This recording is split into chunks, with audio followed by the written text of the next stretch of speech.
ديزل برودكشن. نورتونا يا جماعه، والله ما كانش له لازمه التعب ده كله، والله ايه القرف اللي انتوا جايبينه ده. اتفضلوا اتفضلوا.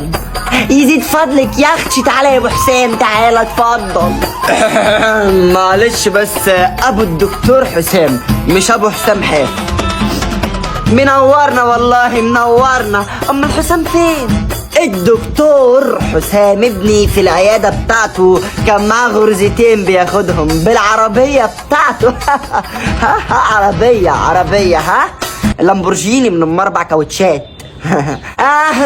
ده بيغيظنا ده ولا ايه؟ شايف يا ابن الجزمة، شايف ابنه بقى دكتور وانت لسه بتلعب بيه في الشارع. امسك انزل هات بيبسي واطلع خش بيه من غير ما حد يشوفك. عارف لو حد شافك بيه يا امي فيها ايه يعني لما يشوفوني وانت هتقولي لهم البيبسي عاملاه في البيت؟